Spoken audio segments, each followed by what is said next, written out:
نیا افغانستان پاکستان کے لیے کس حد تک خطرناک؟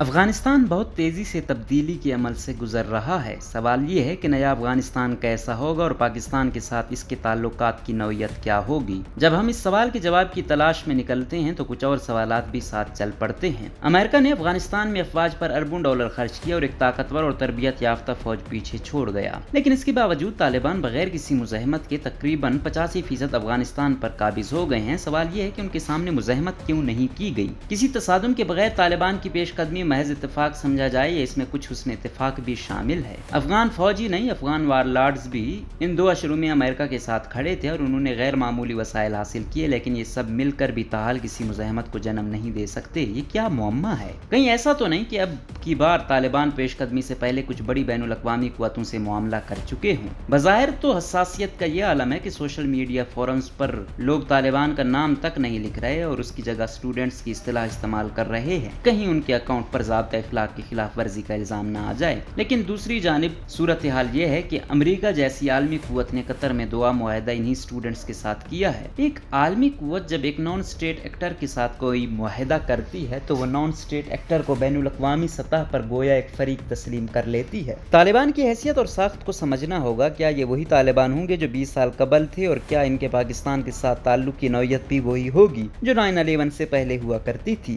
20 سال پہلے کے طالبان کی بڑی تعداد پاکستانی مدارس سے پڑھی تھی، اب وہ صورتحال نہیں۔ 20 سالوں میں ایک نسل جوانی سے آگے جا چکی اور ان کی جگہ نئی نسل لے چکی۔ اس نئی نسل کے ہمراہ اپنے تجربات ہیں اور اپنے مشاہدات جو اتنے خوشگوار نہیں ہیں، وہ جو بھی فیصلہ کریں گے اپنے مشاہدات اور تجربات کی بنیاد پر کریں گے۔ 20 سال پہلے طالبان کا پاکستان سے تعلق کچھ اور تھا۔ تب انہیں دنیا میں صرف 3 ممالک نے تسلیم کیا تھا، جن میں سے ایک پاکستان تھا۔ تب ان کا پاکستان پر انحصار بہت زیادہ تھا۔ وہ دور اب تمام ہو چکا۔ اب وہ ایک ایسی حقیقت ہے جس کا انکار ممکن نہیں۔ اب یہ عالم ہے کہ افغانستان میں حکومت اشرف غنی کی ہے، لیکن امریکہ جیسی سپر پاور قطر میں مذاکرات اور معاہدہ طالبان سے کرتی ہے۔ طالبان اگر اب تک مزاحمت جاری رکھے ہوئے تھے اور اب وہ کامیابی سے پیش قدمی کر رہے ہیں تو اس کا مطلب ہے کچھ ممالک کے ساتھ ان کے تعلقات کی نوعیت اب بدل چکی ہے۔ تب روس اور چین کے ساتھ ان کے تعلقات نہیں تھے، اب ہر 2 کے ساتھ ان کے کافی اچھے تعلقات ہیں۔ تب ایران کے ساتھ ان کا تناؤ چل رہا تھا، وہ ایران کے ساتھ بھی بات چیت کر رہے ہیں۔ اس کا مطلب ہے کہ حالیہ پیش قدمی سے پہلے طالبان نے کچھ قوتوں کو یا کچھ قوتوں نے طالبان کو انگیج کیا ہے۔ خطے کی سیاست میں اب وہ اکیلے نہیں، ان کے ساتھ کچھ اور حلیف بھی ہیں۔ ان حلیفوں کے ہوتے ہوئے انہیں پہلے کی طرح پاکستان کی محتاجی نہیں ہے، ان کے پاس اب پہلے سے کہیں زیادہ آپشنز موجود ہیں۔ طالبان کا فکری پوٹینشل بھی قابل غور ہے، عرب دنیا میں اسلام سے وابستگی بھی ہے اور عرب شناخت پر فخر بھی۔ اسی طرح ایران میں اسلام کی بات بھی کی جاتی ہے اور ایرانی النسل ہونا بھی وجہ فضیلت ہے۔ ایسا امتزاج ترکی میں بھی ہے جہاں اسلام سے وابستگی بھی ہے اور ترک قومیت پر فخر بھی کیا جاتا ہے۔